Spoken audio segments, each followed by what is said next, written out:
เชื่อตามที่ฟังมาช่างอุราไว้บ้างเถิดน้อง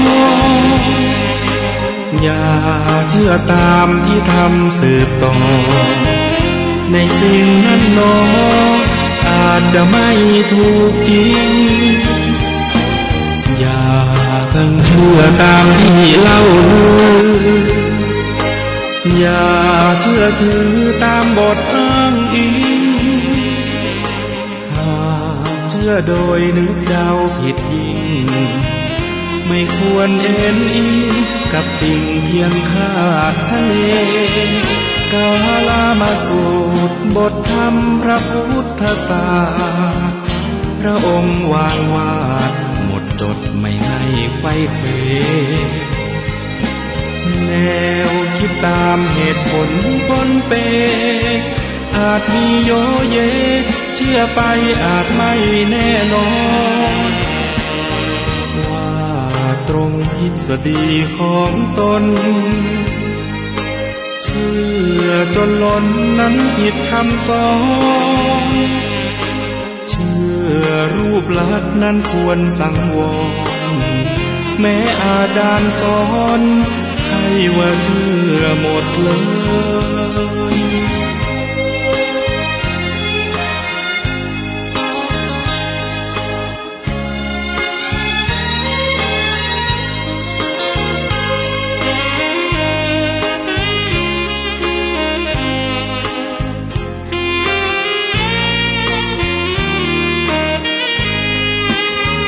กาลามาสูตรบทธรรมพระพุทธศาสนาพระองค์วางวาดหมดจดไม่ให้ไขว้เขวแนวคิดตามเหตุผลปนเปอาจมีโยเยเชื่อไปอาจไม่แน่นอนว่าตรงทฤษฎีของตนเชื่อจนล้นนั้นผิดคำสอนเชื่อรูปลักษณ์นั้นควรสังวรแม้อาจารย์สอนใช่ว่าเชื่อหมดเลย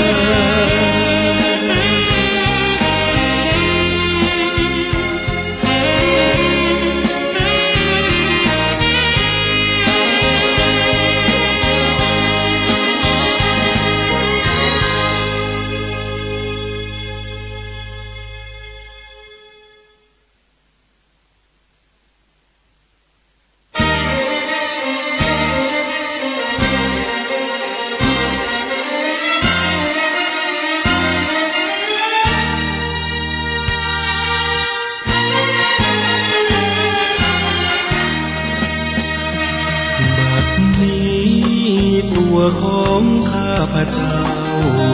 ตัดชั่วขัดเกลาพร้อมเป็นผู้มีศีลกลัวกรรมกลัวบาปสิ่งหยาบที่เป็นมลทินชำระให้สิ้นย่นยินเอาธรรมบรรเทาเกี่ยวไว้หิริโอตปะให้ธรรมชนะหลายสิ่งเคยโง่เขลากายยังเป็นคนจิตพ้นร้อนรนมัวเมาละทิ้งใจเก่าใจใหม่เป็นเทวดาเข้าเป็นสหายกับเหล่าเทวะเทวันจงคอยคุ้มกันคุ้มครองของไทยรักษาทางโลกทางธรรมชักนำดังจินตนาสติปัญญามนุษย์เทโวส่องฉายปรารถนาจงเห็นผลสำเร็จใจงามดังเพชรเหมือนดังที่มุ่งหมายทำชั่วไม่ขึ้นทำบาปไม่ขึ้นไม่ไปทำดีลื่นไหลดังตั้งใจด้วยเธอ ก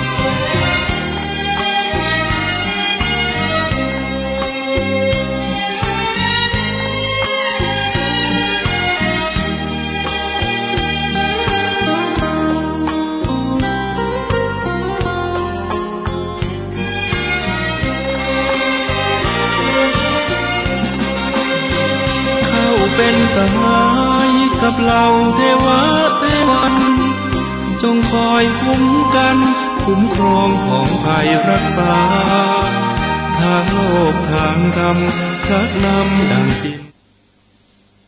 พุทธคุณวางไว้กลางกล้าวเพื่อป้องกันเหล่าไฟลินสิ้นทั้งหลาย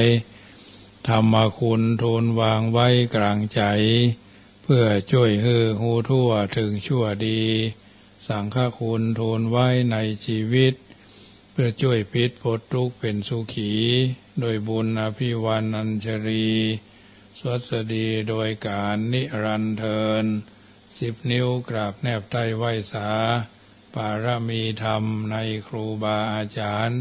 พระมหาเถรานุเถระท่านเจ้าคณะพระสังฆาธิการทุกรูปทุกตนขอความสุขความสวัสดีในธรรมะแห่งองค์สมเด็จพระสัมมาสัมพุทธเจ้าจงมีแก่บรรดาสาธุชนท่านผู้ฟังทุกท่านที่ได้มีโอกาสเปิดวิทยุรับฟังรายการเสียงธรรมก่อนรับตาตั้งสถานีวิทยุเพื่อการศึกษาพระพุทธศาสนาและวัฒนธรรม FM ความถี่ 91.00 เมกะเฮิรตซ์บ้านวัดฝ่ายหินตำบลสุเทพอำเภอเมืองจังหวัดเชียงใหม่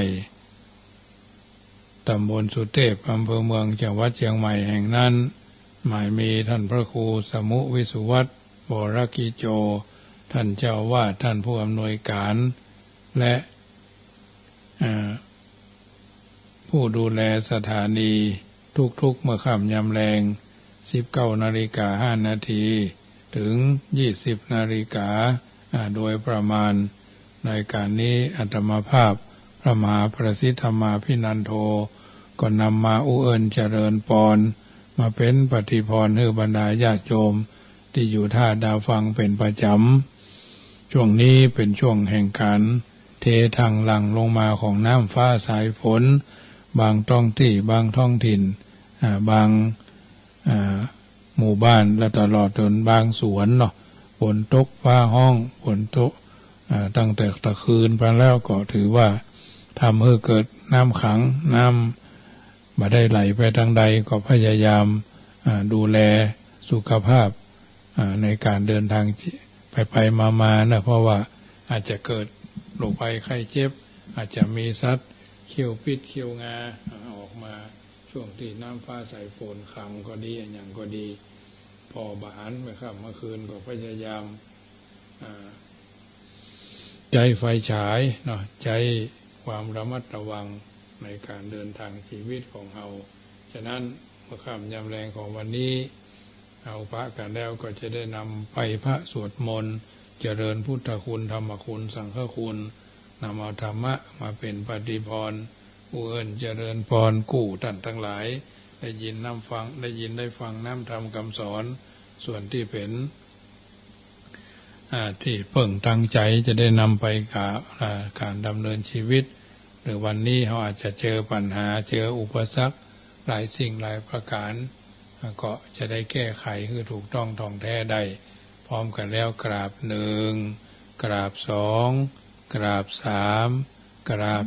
4กราบ5อรหังสัมมาสัมพุทโธภะคะวาพุทธังภะคะวันตังอภิวาเทมิกราบสวากขาโตภะคะวะตาธัมโมธัมมังนัมมัสสามิกราบสุปฏิปันโนภะคะวะโตสาวกสังโฆสังฆังนามามิกราบมาตาปิตุคุณังอหังวันตามิกราบคุณูปการีวันทามิกราบพระพุทธกราบพระธรรมกราบพระสงฆ์กราบระลึกถึงคุณพ่อคุณแม่กราบระลึกถึงคุณของครูบาอาจารย์ตั้งอกตั้งใจสมาทานแก้ว5โกฏากสวดมนต์ไปตามลำดับตามจารีตประเพณีเนอ โยสันนิสิโนวราโพธิมูเลมารังสะเสนังมหันติงวิจโยสัมโพธิมากันจีอนันตัญญาโนโลกุตโมตังปะนามาเมพุทธังอตังกิโกอริยปัตโตจานานังโมขปเวสายาอุจุกมะโกอายังสันติกโรตุตัสโสนโยปะนิยานิโกตังปะนามาเมธัมมังสังโฆวิสุทโธวรตคินโยสันตินทริโยสัพพมราปะหิโนคุเนหิเนเกหิสมิติปัตโตอนาสโวตังปันนามามิสังฆังนามามิพุทธังคุณาสาคลันตังนามามิธัมมังมุนิราชเดสิตังนามามิสังฆังมุนิราชสาวกังนามามิกัมมฐานังนิพพานาติกามุปยังนามามิกัมมฐานาทายกาจริยังนิพพานามาคุเตสกังอัจจโยโนพันเตจักมายถาพลังยะธามูลังยะธากุสลังเยมะยังพุทธธรรมสังฆกัมมฐานาตายกาจริยาสังฆเตสุปัญจรัตเนสุอาทิเทวะปัจจุปันเนวะอวิวา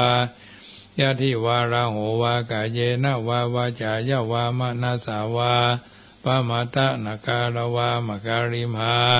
เตมยังอาจยังอาจยะโตทิสวายตาธรรมังปฏิกโรมาเตสโนปันเตพุทธาธิรัตนาปัญจกังอนุกัมปังอุปาทายาอัจจยังอัจจยะโตปฏิกานันโตธรรมันโตอายะติงสังวรยามะอายะติงสังวริสามานาภูเนวังปฏิกาลิสามะพุทธปูจามหาเตจาธรรมปูจามหาปัญญาสังฆปูจามหาลาภาปูจาละเหปูจาละโหปูจายะโตพุทเทยะทิวาสาวกาปปัญจาสมาธิกันเตติเนโสกาปริเทเวเทตาทิเสปูจายะโตนิพุทเถอากุโตปเยนะสกาปุญญาสังฆตุงิเมตตามาปิเกนะจิอิมินาอากิตุปาปุภาราชาปูจาการวะกัมเมนะเมตยาพุทธสัทธสานัญจาลภามหาเสยวานุปัชชโตพุทโธเมตโยเทวปูจิโตสังสาเรสังสารันโตปิอภเยนะขมามหาเสนิพานาปัจจโยโหตุโนนิจจังนะโมตัสสะภะคะวะโตอะระหะโตสัมมาสัมพุทธัสสะนะโมตัสสะภะคะวะโตอะระหะโตสัมมาสัมพุทธัสสะนะโมตัสสะภะคะวะโตอะระหะโตสัมมาสัมพุทธัสสะพุทธังสรณังคัจฉามิธัมมังสรณังคัจฉามิสังฆังสรณังคัจฉามิทุติยัมปิพุทธังสรณังคัจฉามิทุติยัมปิธัมมังสรณังคัจฉามิทุติยัมปิสังฆังสรณังคัจฉามิตติยัมปิพุทธังสรณังกัจจามิตติยัมปิธัมมังสรณังกัจจามิตติยัมปิสังฆังสรณังกัจจามิสรณกัมมนังติปิโสภะคะวะอะระหังสัมมาสัมพุทโธวิจายารณะสัมปันโนสุขโตโลกวิทูอนุตตโรปุริสธรรมสารติสัทธาเทวมนุษย์สานังพุทโธภะคะวะติสวากขาโตภะคะวะตาธัมโมสันติติโกอากาลิโกเปหิปัสสิโกโอปนายิโกปัจจตังเวทิทัพโพวินโยหิติสุปฏิปันโนภะคะวะโตสาวกสังโฆอุจุปฏิปันโนภะคะวะโตสาวกสังโฆยายะปฏิปันโนภะคะวะโตสาวกสังโฆสามิจิปฏิปันโนภะคะวะโตสาวกสังโฆยะติทังจัตตาริปุริสายุคานิอัฏฐะปุริสาภุคลาเอสาภะคะวะโตสาวกสังโฆอะหุนายโยปาหุนายโยตัคขินายโยอัญจลีการณิโยอนุตตรังปุญญเกตังโลกัสสาติต่อไปก็สวดธรรมสังคีนีปฏิกาปาทะเป็นการอุทิศปรกรปนาทักษิณาวงศาคณาญาติที่เขาได้ทำบุญ ตานทำตานขันเข้าตานอะยังตลอดเดือน12จนกระทั่งถึงเดือน12ดับเนอะจะสวดมาติกาคือทุกวันเมตตาคือทุกวันเนอะติปิโสมาติกาแล้วก็เมตตาเมตตาใหญ่อย่างย่อเนอะญาติโยมตั้งใจเนอะกุศลธรรมาอัพยากตธรรมาสุขายเวทนายาสัมปยุตตธรรมาทุกขายเวทนา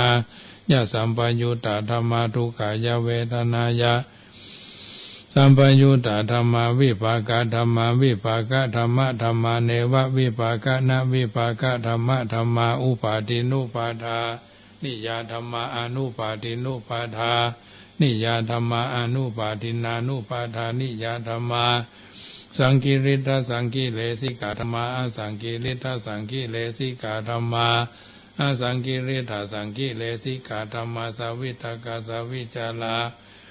ธรรมาอวิตกาวิจารมัตตาธรรมาอวิตกาวิจารธรรมาปิติสหคตาธรรมาสุขะสหคตาธรรมาอุเบกขาสหคตาธรรมาทัสสเนนะปหาตปาธรรมาภาวนายะปหาตปาธรรมาเนวะทัสสเนนะนาภาวนายะปหาตปาธรรมาทัสสเนนะปหาตปาเหตุกะธรรมาภาวนายะปหาตปาเหตุกะธรรมาเนวะทัสสเนนะนาภาวนายะปหาตปาเหตุกะธรรมาอัจจยคามิโนธรรมาอปัจจยคามิโนธรรมาเนวะจยคามิโนนาปัจจยคามิโนธรรมาสิกขาธรรมาอสิกขาธรรมาเนวะสิกขานาสิกขาธรรมาปาริตาธรรมามหากัตถธรรมาอภมานาธรรมา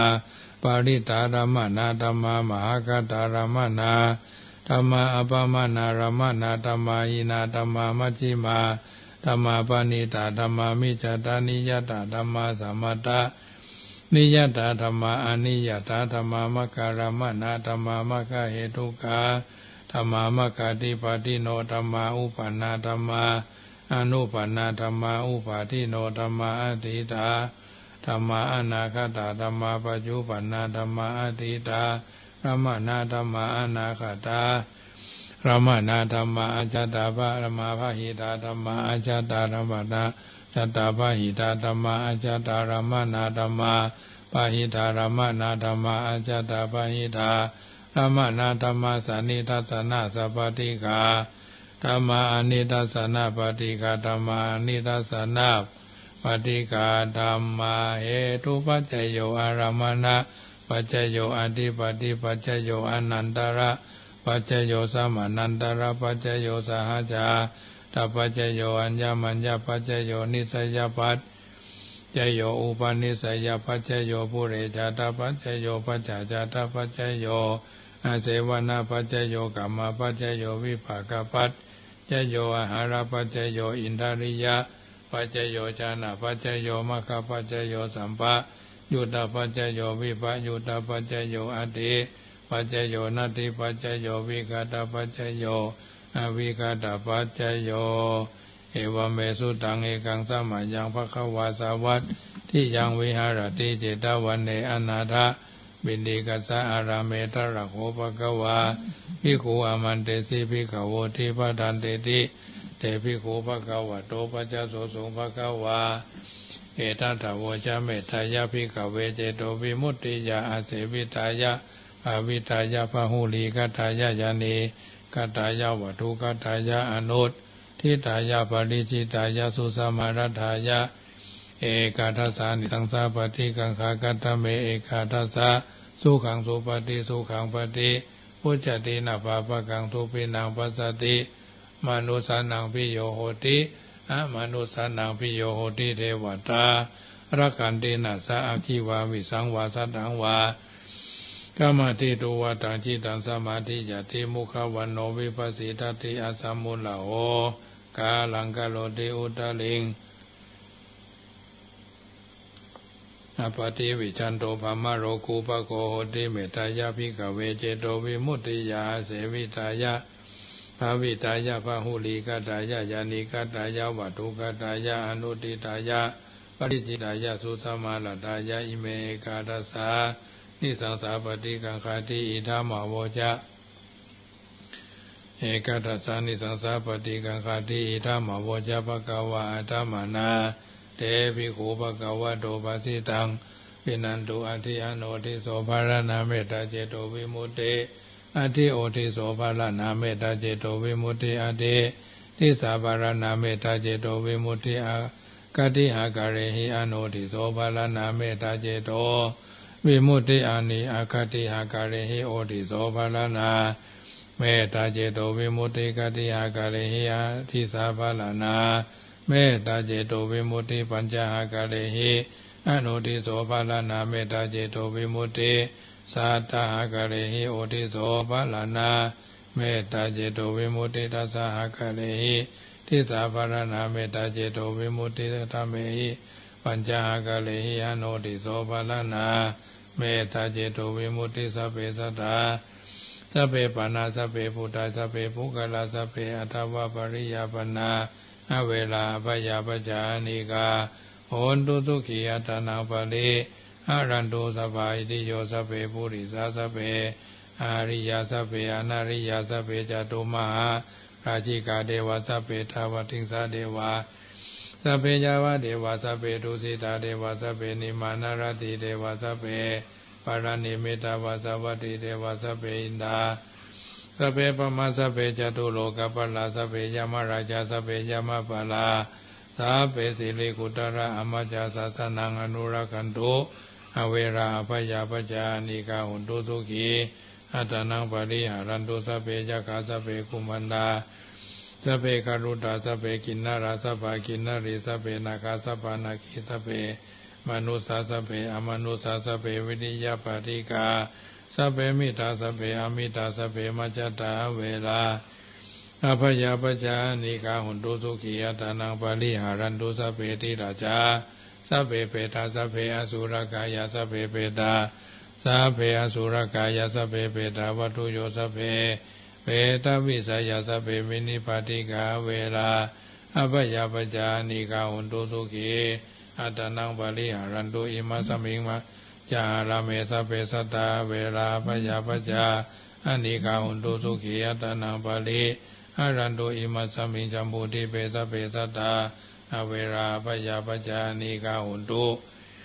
สุขีอัตนังปริหารันตุอิมัสสมิงมังคราจักวะเลสัพเพสัตตาเวราพยาปจานิกา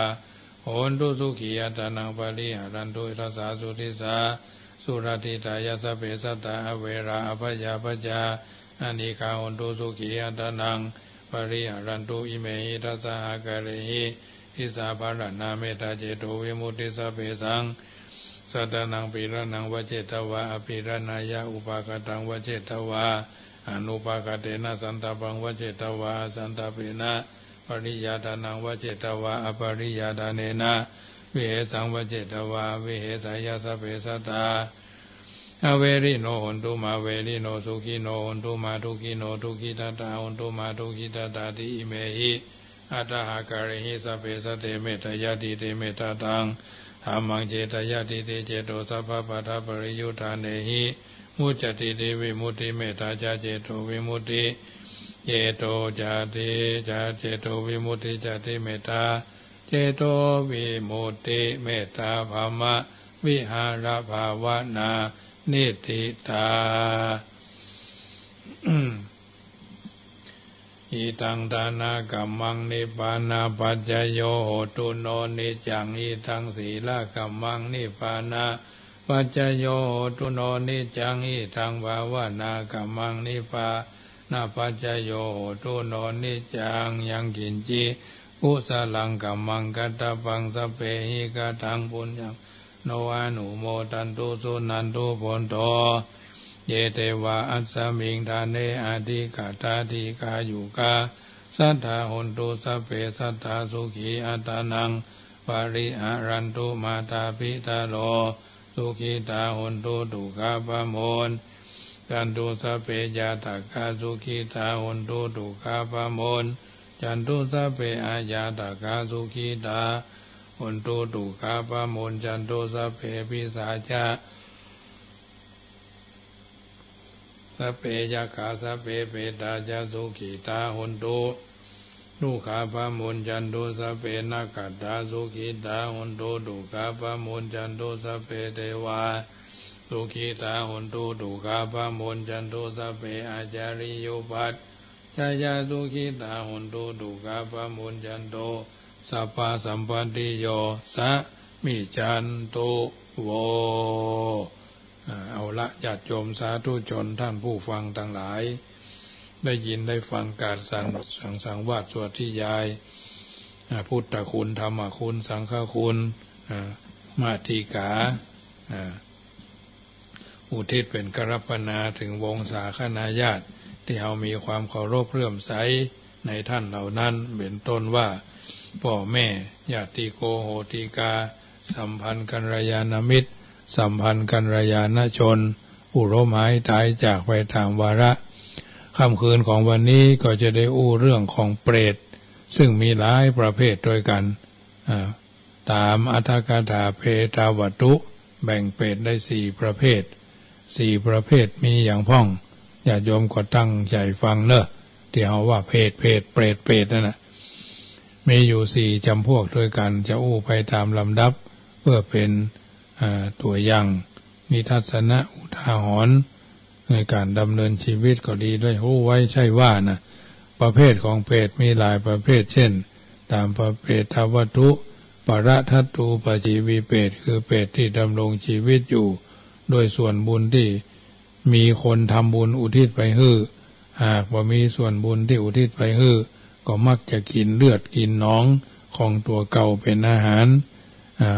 ขุบปีปาสิกเปรตคือเปรตที่อดอยากตุกจากความหิวโหยอยู่เป็นนิดแสวงหาของยังที่ต่างๆเมื่อเจอน้ำหรืออาหารแต่เมื่อจะเอาอาหารเหล่านั้นเข้าไปปากอาหารเหล่านั้นก็จะกลายเป็นหินเป็นทรายไม่สามารถจะกินยักบริโภคที่ทำให้เปรตประเภทนั้นเป็นได้กรรมที่ได้ทำในเปรตเหล่านี้เพราะเป็นคนเคยตระหนี่ทีเหนียวห่วงแหนในทรัพย์สินของตัวบ่เคยทำบุญทำทานแม้ทำก็ทำด้วยความเสียดายกินแหน่งแข็งใจกูไม่จะได้ทานเง่ากูไม่จะได้ทำบุญไว้นะ3นิจชามะตันหิกกะเปรตคือเปรตที่ถูกไฟเผาเร่าร้อนอยู่เสมอ4กาละกันจิกกะเปรตเปรตในจำพวกอสุรกายมีร่างกายใหญ่โตแต่บ่ค่อยมีเลือดเนื้อมีสีคล้ายกับใบไม้แห้งตาโปนตาถลนเนาะคล้ายตาปูมีปากเท่าหูเข็มอยู่กลางศีรษะปากอยู่กลางหัว2คอตามคัมภีร์โลกบัญญัติกัปปกรณ์และชะคะทิทีปณีปกรณ์แบ่งไว้12 ประเภทตะกี้ในเปตวัตถุ4อันนี้ในคัมภีร์โลกบัญญัติกัปปกรณ์มีอยู่12 ประเภท1วันตาสาเปรตก็คือเปรตที่มีชีวิตอยู่ได้ด้วยการกินน้ำลายกินน้ำลายกินเสมหะอาเจียนเนาะเป็นอาหารกรรมที่ทำให้เป็นเปรตตระกูลนี้เพราะว่าชาติก่อนเป็นคนจับขั้วหัวใจเป็นผู้ได้หันผู้ใดอดอยากมาขออาหารก็พานถมน้ำลายไล่ถมถุยน้ำลายด้วยความรังเกียจเดียดฉันหรือเข้าไปในสถานที่ที่เคารพบูชาไฟไหว้พระอุโบสถวิหารลานพระเจดีย์แล้วบ่มีความเคารพต่อสถานที่หั่นได้ถมสเลดขากน้ำลายคายน้ำบ้วนน้ำหมากอย่างลงถุยเนาะในสถานที่ศักดิ์สิทธิ์เมื่อตายแล้วก็จะได้ไปเกิดเป็นเปรตในตระกูลนี้2กุณปะขาทาเปรตก็คือเปรตที่มีชีวิตอยู่ได้ด้วยการกินซากศพคนหรือซากสัตว์เป็นอาหารกรรมที่ทำให้มากินเป็นเปรตตระกูลและมาเกิดเป็นเปรตในตระกูลนี้เพราะเขาชาติที่เป็นมนุษย์มีความตระหนี่เมื่อมีคนมาขอบริจาคทานก็แกล้งฮื้อของที่บ่ควรฮื้อด้วยความปรารถนาจะแกล้งประชดเคารพในทาน จึงให้เกิดเป็นเปรตประเภทนี้สามคูทะขาทาเปรตก็คือเปรตที่มีชีวิตอยู่โดยการกินอุจจาระต่างๆเป็นอาหารกรรมที่ทำให้มาเป็นเปรตตระกูลเนี้ยก็เพราะว่าครั้งที่เป็นมนุษย์มีความตระหนี่จัดเมื่อหมู่ญาติที่ตกทุกข์ได้ยากหรือคนมาหาเขาเพื่อขอความช่วยเหลือขอข้าวขอน้ำดื่มจะเกิดอาการขุ่นเคืองขึ้นมาทันทีจี้ไปที่มูลสัตว์ไปกินขี้พุ่นไปเนาะไปกินขี้หมาพุ่นไปเนาะก็บอกประเภทเนี้ยถ้าอยากจะได้ก็จุงเอาไปกินเตอะเนาะจะเอามาแต่จะมาเอาเข้าป่าอาหารนะข้าบ่ฮื้อเนอะแล้วก็ขับไล่ไสส่งดุด่าว่ากล่าวด่าด้วยถ้อยคำหยาบคาย5 ขนังเนี่ยอย่างอันนี้น่ะที่หยาบคายตายไปแล้วจึงไปเกิดเป็นคูทะขาทาเปรตนี่นะ4อักขิชาละมุขาเปรตที่มีเปลวไฟลุกทั่วไปในปากกินไฟเนาะตลอดเวลาทั้งกลางวันทั้งกลางคืนไฟไหม้ปากไหม้ลิ้นเจ็บแสบเจ็บปวดรวดร้าวคันทนบ่ได้ก็วิ่งร้องครวญครางวงวางไปไกลถึง100 โยชน์พันโยชน์ถึงกันนั้นก็ไฟก็ยังไหม้อยู่ไฟบ่ดับกลับเป็นเปลวเผาโลนปากและลิ้นนักเข้าไปแหมกรรมที่เขาทำให้มาได้เกิดเป็นเปรตตระกูลนี้เพราะครั้งเป็นมนุษย์มีความตระหนี่เหนียวแน่นเมื่อมีภัยมาขอก็ขั้นจะบ่ฮื้อก็กลัวคนอื่นดูแคลนจึงแกล้งฮื้อสิ่งของที่ร้อนเพื่อหวังจะแกล้งฮื้อเพิ่นจะได้เคล็ดจะได้ลาภจะได้บ่เลิกบ่ได้มาขอเพราะบาหันอานิสงส์ของการฮื้อตานประการที่5สุจิมุขาเปรตก็คือเปรตที่มีปากเล็กปากน้อยเท่าหูเข็มนะจะได้อาหารบริโภคก็แสนจะลำบากยากแค้นเต็มทีนะ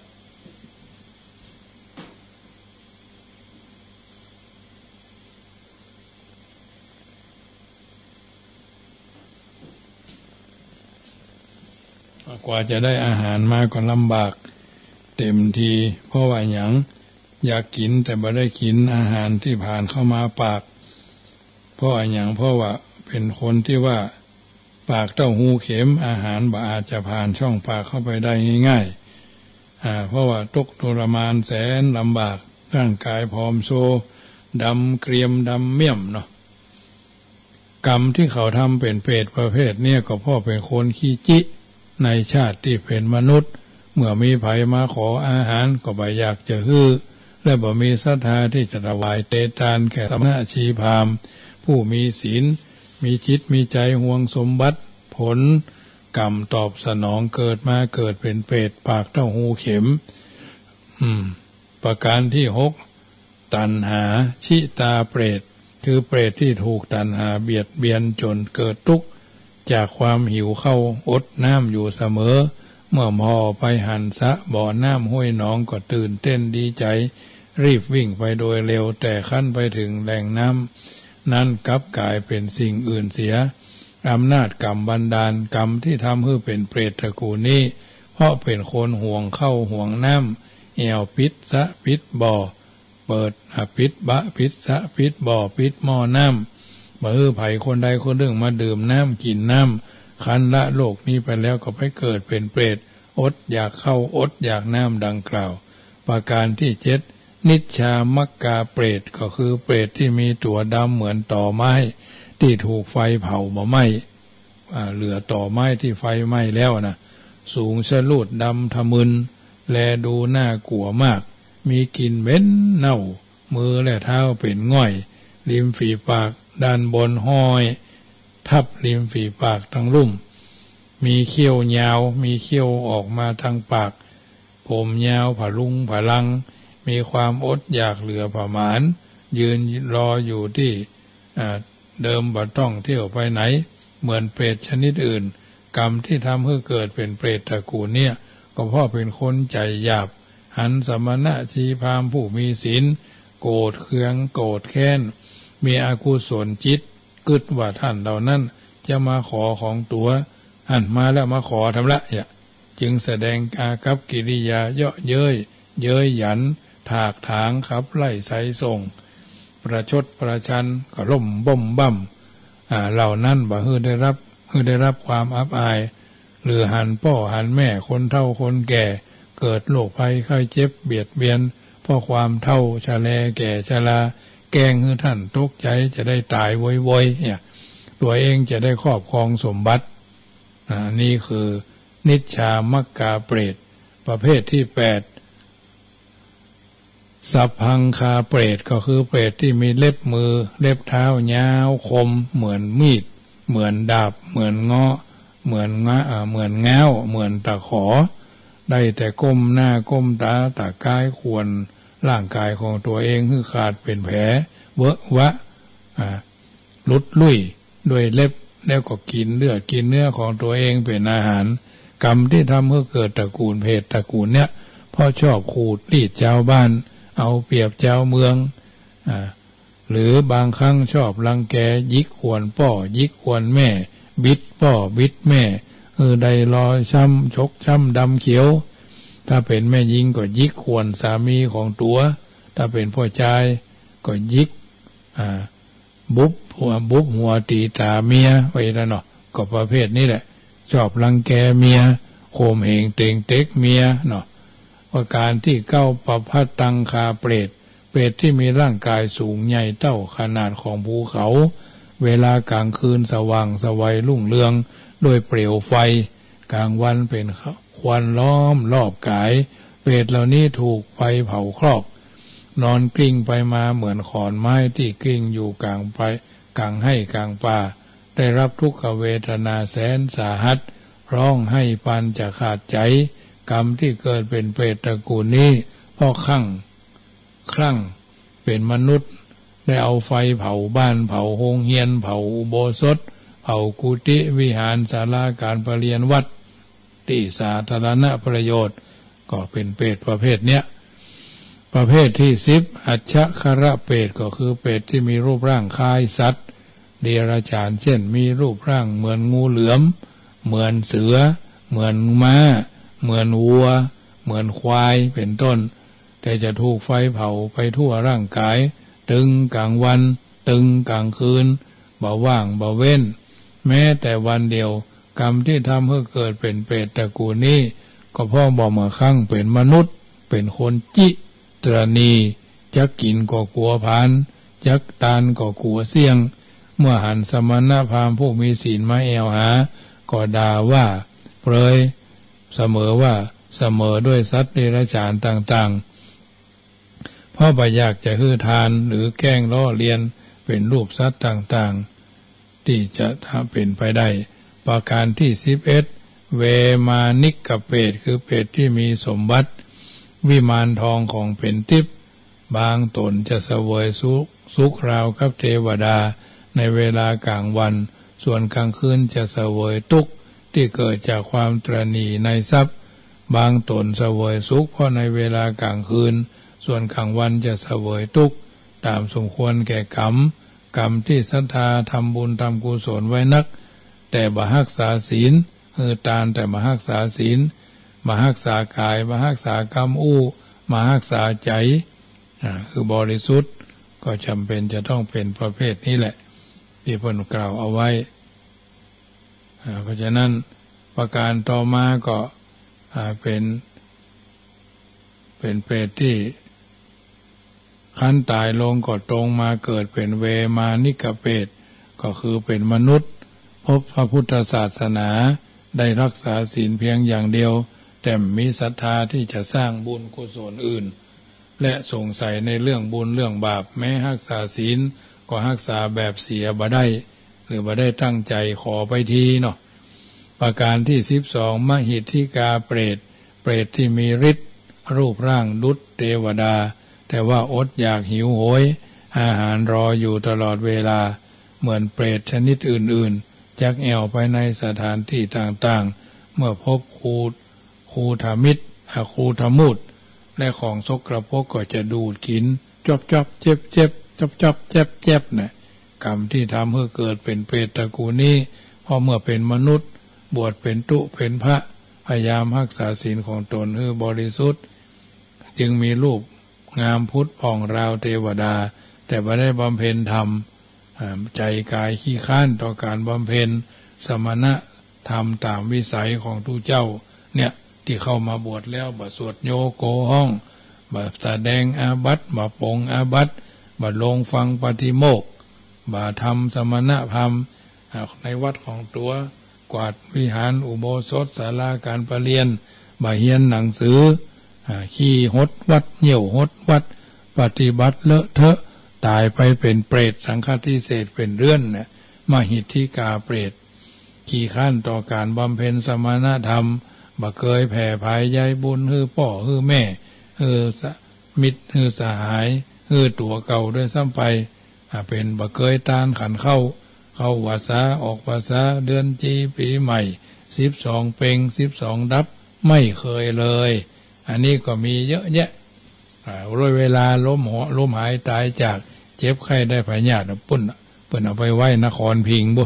โรงพยาบาลนครพิงตายไหนก็เผาหั่นเนี่ยเป็นคนที่ไม่มีใจกว้างนะมันนักแกนะญาติโยมมีความเข้าใจผิดว่าเฮาบวชแล้วรักษาศีลอย่างเดียวก่อปอบหันต้องไปทำบุญฮือทานอย่างชาวบ้านเลยคันตายละจากโลกนี้ไปแล้วก็ไม่เป็นเปรตนะญาติโยมเปรตตามวินัยและลักษณะสังยุตตบาลีแบ่งไว้ทำ21ประเภทด้วยกันซึ่งก็จะได้นำมาอุเอิญเจริญพรในวันพรุ่งนี้ต่อไปเนี่ยได้ยินได้ฟังเรื่องเปรตก็ฟังไว้เป็นตัวอย่างเตือนจิตสกิจใจเอาไว้อาตมาภาพบ่ได้เสียเขียนเสือหึงงัวตุกกัวนะญาติโยมอุเอิญเจริญพรให้บรรดาญาติโยมได้ทราบได้เข้าใจใน2 กรณีที่มาประเภท5ประเภทก็มี12ประเภทก็มีคือญาติโยมได้ฟังแล้ว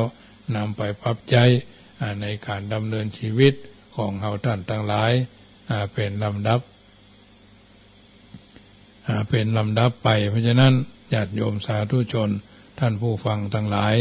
ส่วนนี้นำไปปรับใจในการดำเนินชีวิตของเฮาท่านทั้งหลายเพื่อจะได้เดินทางชีวิตคือถูกต้องท่องแท้ในโอกาสเป็นลำดับไปฉะนั้นค่ำคืนวันนี้ฟังเรื่องเปรตแล้วก็จะได้นำไปปรับใจในการดำเนินชีวิตของเฮาท่านทั้งหลายเป็นลำดับไปฉะนั้นญาติโยมท่านผู้ฟังทั้งหลายนำไปพิจารณาต่อไปเพื่อให้เกิดประโยชน์เนอะบุญกินบุญทานที่เฮาทำแล้วมันบาหายไปไหนญาติโยมมันก็ย้อนมาหึเฮาแต่ที่จริงนั้นเฮาควรได้เข้าใจในเรื่องเหล่านี้คือได้เปรตมันเป็นเรื่องที่ล่อแหลมบางทีบางครั้งเป็นทูตเจ้าพระเนนก็อาจจะเป็นเปรตได้เพิ่นถึงบอกเอาไว้ว่าเพิ่นห้องไว้ว่าบวชนานบวชตั้งนาน7 ตำนานเริ่มเปื้อนตายไปเป็นเปรตสังฆาทิเศษเป็นเรื่อนเนี่ยเพิ่นถึงว่าไว้เลยนะในพระธรรมวินัยซึ่งจะได้ที่รายละเอียดวันพูกต่อไปเนี่ยสิ่งต่างๆเหล่านี้ไม่ใช่ว่ามันไม่ใช่มีมาสมัยเฮาก่อนนั้นก็ยังมีบาอาจารย์ท่านเจ้าก็เช่นเดียวกันบางตนเปิ่นหู้ประกอบมันสวดโยโกห้องสวดมนต์ภาวนาศึกษาเล่าเรียนภาคเพียรปฏิบัติเนี่ยจะได้คัดเกลาขันธสันดานของแต่ละคนสิ่งต่างๆเหล่านี้ดีชั่วหรออยู่ที่ตัวเฮาทำสูงต่ำอยู่ที่เฮาทำตัวสิ่งต่างๆเหล่านี้เป็นสัจธรรมที่สมควรที่จะเอาไปเป็นข้อเตือนจิตสกิจใจให้ถูกต้องท่องแท้หลายประเภทหลายประการที่นำมาสาธุยกคือบรรดาญาติโยมได้เข้าใจพยายามใส่ใจสนใจทุกอย่างไม่ยากอย่างที่คิดนะคนเฮานั้นย่อมจะมีความกตัญญูอย่างน้อยๆแม้กระทั่งสามีภรรยาเคยอยู่ด้วยกันพ่อแม่ลูกเคยอยู่ด้วยกันพ่อหลวงแม่หลวงพ่ออุ้ยแม่อุ้ยพ พอข้างฝานี่หูบทะรึบนะพ่ออุ้ยนั่นเคยฮือแม่อุ้ยนั่นเคยฮือคนหู้ใจจะไปหู้บ่ได้ต้องใส่ใจโดยสนใจโดยเมืองผีนะอู้ต่างภาษาชาวบ้านเนาะเมืองผีนี่มันเหมือนเมืองมนุษย์นะเมืองผีนี่มันมีเกษตรกรรมกสิกรรมอย่างสักอย่างมันเป็นเมืองที่แต่เมืองเพื่อนเขาว่าเข้าทิพน้ำทิพ10ประการนะเป็นเมืองเข้าทิพน้ำทิพ10ประการเมืองเพื่อนห้องว่าเสวยทิพยวะทิพยสมบัตินะนรกเปรตอสุรกายนะที่เขาได้ทำดีเขาก็ไปอยู่ส่วนดีบางคนอาจจะถามว่าโอ้ทานแต่เนื้อท่านมหากฐินก็ทานพระป่าก็ทานสัพพะทานบูรณะหันก็บูรณะนี่ก็บูรณะถ้าวันหน้าวันตานี่ผลบุญที่ข้าเจ้ากับผมที่ฉันได้ทำไปเนี่ยมันจะได้ก็หาก็ได้กับโยมทำโยมก็ได้ทุเจ้าทำก็ทุเจ้าก็ได้นะญาติโยมมันจะมีขายหรอกเมืองสวรรค์เมืองนรกที่เขาจะไปเสวยอยู่ทั้งหน้าเปิดถึงว่าโลกนี้อยู่เพื่อจะไปนะโลกหน้าไปเพื่อจะอยู่นะโลกนี้อยู่เพื่อจะไปโลกหน้าไปเพื่อจะอยู่เตียธรรมาเอามาเนี่ยมันเป็นเรื่องอยู่ในพระสูตรพระวินัยพระอภิธรรมนะแล้วก็หนังสือวิสุทธิมรรคเป็นธรรมะชั้นสูงเป็นทางหนทางแห่งความบริสุทธิ์นะที่จงแจ้งที่แจ่มแจ้งแจ่มชัดแต่นัทธนีเอามาสาธุยกคือบรรดาญาติโยมที่ได้ยินได้ฟังแล้วก็นำปรับปรุงเปลี่ยนแปลงแก้ไขในการเดินทางชีวิตของเราร่างกายนี้ที่แท้แค่บ้านเช่าเพียงชั่วคราวเขาพำนักเข้าพำนักพักอาศัย30,000 วันพันต้องยื่นคืนเขาไปวิงวอนใครมิอาจขอต่อสัญญาถึงหมอดีผีดังอย่าหวังพึ่งเวลาถึงจำต้องพรากจากเคหาทิ้งร่างกายไว้ให้กับโลกาสิ่งนำพาติดตัวชั่วกับดีเนี่ยอันนี้เป็นต้นญาติโยมในฐานะที่เฮาท่านทั้งหลายเป็นทูตเจ้าก็เหมือนกันฮู้จักคำสอนของฮู้จักทรงสั่งสอนของพระพุทธเจ้าฮู้ความเข้าใจของโลกฮู้จักความเป็นหมอยารักษาโรคกายวาจาใจฮู้จักศิลปะการก่อสร้างห้างแปลงพัฒนาอันนี้เรื่องของทูตเจ้าเนาะเฮาท่านทั้งหลายในฐานะเป็นชาวบ้านทั่วไปมีหน้าที่ของความเป็นลูกหน้าที่ของความเป็นพ่อเป็นแม่เป็นพี่เป็นน้องเป็นครูบาอาจารย์ที่สำคัญกว่าหน้าที่ของความเป็นลูกที่มีต่อพ่อต่อแม่พ่อบุญธรรมแม่บุญธรรมพ่อแต่แม่แต่ก็ว่ากันไปเนอะ1ใส่ใจเลี้ยงพ่อแม่ไม่หน่ายหนี2ขวนขวายช่วยการงานที่ท่านมี3ทำดีสถิตไว้ในสกุล4ตั้งตนเหมาะสมบัติท่านจัดไว้5ตามให้ทักขีนาคราท่านศูนย์หน้าที่หลักทั้ง5นี้ดีพร้อมมูลอย่าให้ศูนย์ควรน้อมนำจำใส่ใจนึกถึงความฮักนึกถึงความดีนึกถึงคุณธรรมนึกถึงความรับผิดชอบที่พ่อแม่พี่น้องเพื่อนพ้องสหายครูบาอาจารย์ท่านสาธุเจ้าเคยมีเขาก็ต่างคนต่างส่งจิตอันเป็นหนึ่งเดียวกันว่าข้าพระเจ้าขอตั้งจิตอุทิศผลเนี่ยบุญกุศลนี้แผ่ไปให้ไพศาลเนี่ยถึงพ่อแม่และครูบาอาจารย์ทั้งลูกหลานญาติมิตรสนิทกันคนเคยร่วมกิจการงานเพื่อพระพุทธศาสนาทั้งหลายจงมีส่วนได้ในบุญกุศลผลของข้าพเจ้าทั้งเจ้ากรรมนายเวรเทพเทวันขอให้ท่านได้กุศลผลนี้เถิดเนี่ยอันเนี้ยญาติโยมสาธุชนท่านผู้ฟังทั้งหลายธรรมะอันเป็นคำสอนประจำค่ำคืนของวันจันทร์เดือน12เหนือแรม2ค่ำและญาติโยมได้ยินได้ฟังแล้วเป็นจะได้พ่องเข้าใจตามนี้หรือมีความสังกาทรงสลั่งสังกาสงสัยอย่างใด061-547-6539 โทรกันเข้ามาไม่โทรก็ไม่เป็นไรโทรได้ก็ดีมากนะเพราะฉะนั้นอยู่จุดไหนโมงใดเสียงพนห้องว่ารายงานตัวฝนตกบางท้องที่ท้องถิ่น อันใดอันหนึ่ง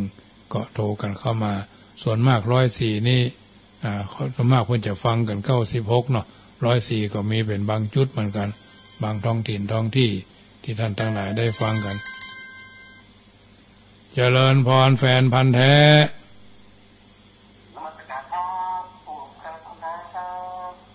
พี่น้องเชียงใหม่ฝนตกก็เป่งแล้วเหรอเป็นกำลังใจเน้อฟังไปเรื่อยๆ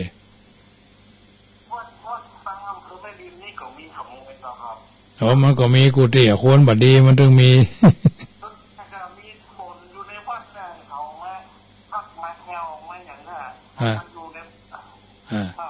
ใช่จ้าคนบัดดีมันต้องมีทุกยุคทุกสมัยได้กำลังใจเนอะเจริญพรแฟนพันธุ์แท้แม่ริมสายที่1ยายพรร้องวัวแดงโทรมาใหม่0615476539เจริญพรยายพรโอ้เป็นวัดแล้วเนี่ยน่าค่ะ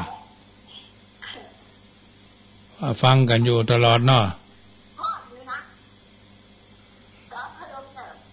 พอพัดลมอยู่กินยาให้เนอะกินยาอย่า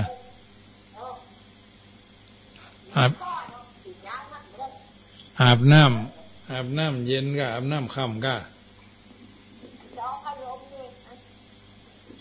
อากาศเปลี่ยนแปลงได้เรื่อยๆพยายามรักษาสุขภาพเนอะ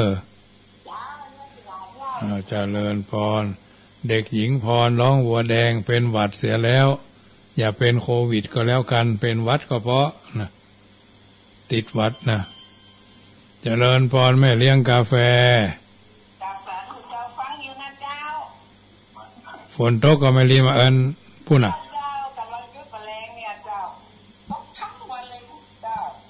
นะตอนนี้หายยังวุ้นมาคืนนี่บอกหูเลยปิกบ้านแล้วเนาะเข้าบ้านแล้วเนาะจ้าเป็นกำลังใจเนอะเจริญพรแม่เลี้ยงกาแฟนากาแฟนี่ผลก็เป็นกัลยาณมิตรปฏิบัติธรรมสัญจรหลายที่หลายทางเหนือใต้ตกออกไปกันหมดบุญกินบุญทานเจริญพร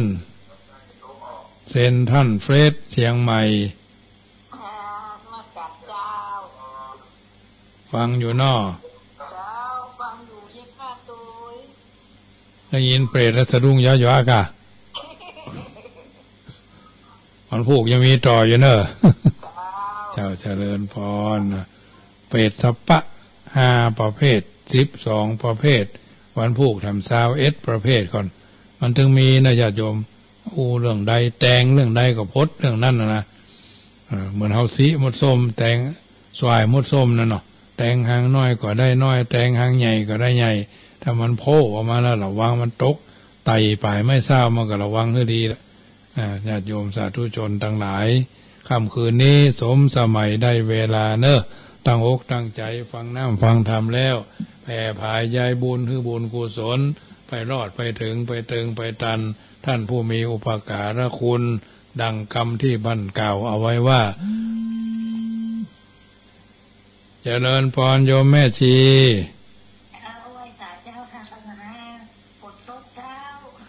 ตกตลอดแต่น้ำบ่ขึ้นเนาะเจ้าเป็นกำลังใจเนอะเจริญพรก่อนท่านนอนหลับไปในคืนนี้ขอจงตั้งดวงฤทีไว้ให้มั่นนึกถึงบุญกุศลผลความดีที่ผูกพันจิตตั้งมั่นแน่วแน่แล้วแผ่ไปแผ่เมตตาทั่วไปให้คนอื่นทั้งรักเกียรติชังครั้งอื่นแต่ครั้งไหนขอให้เขาได้ดีมีสุขใจอย่าหวั่นไหวแม้อมิตรที่คิดชังแล้วใจเราจักสบายคลายเร่าร้อนเพราะจิตผ่อนความเครียดแต่หนหลัง อนีคาสุขีอัตตานังพ้นทุกขังก็เพราะจิตคิดดีเอ่ยสัทธาโสถีพระวันตุโวอายุวันโนสุขังปะลังขอเจริญปอน